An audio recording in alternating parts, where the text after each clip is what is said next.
The historical idea of Tier 4 used to be that if you were from Manchester or Liverpool, anywhere in the northwest, you would go away to somewhere far, far away, you know, a big house on a hill or a big house by the seaside where you would learn to live, learn the right way of living. And then you would theoretically come back to Manchester and Liverpool and live happily ever after. Unfortunately, from a commissioning perspective, that didn't happen. The ones who did well, we never saw again, because the last thing they wanted to do is come back to Manchester or Liverpool. So all we saw is the people who failed, and then would come back and they'd say it's rubbish. You've wasted all your money on it. What we've got now is an alternative version of Tier 4. I'm not saying it's an alternative and therefore we close down all the historical residential rehabilitation centres, you know, that are essential. Well, it's crucial, really. But what we're seeing is the evolution of alternative forms of Tier 4, indigenous recovery communities and centres where people can go into residential rehabilitation much nearer home without going further away. I think the main difference between the quasi and the normal Tier 4 or traditional Tier 4 is that most of the clients or service users are from the areas where they're used.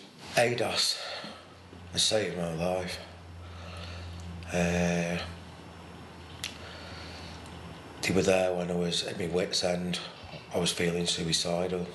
They took me in. They've broke me down and developed me. I think if we're talking about reintegration, you have to be in your own town.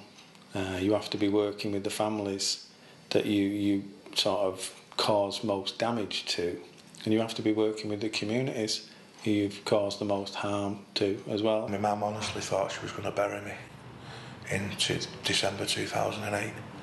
I told her I'd had enough of life and I was going to die, and I handed my mum my 1 year fellowship keyring and sat and watched her cry, telling me how proud she was of me.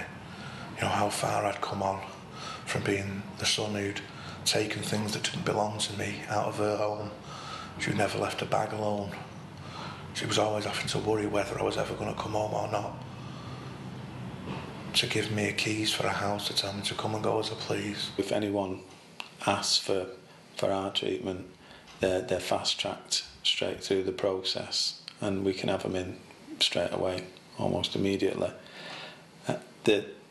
The benefits for those type of systems is you get people when they're really motivated, and that is being able to catch that window is the most vital thing, because it might be 7 years until that arises, and they might be dead, or they might have committed 1,000 more offences, and there might be 1,000 more victims.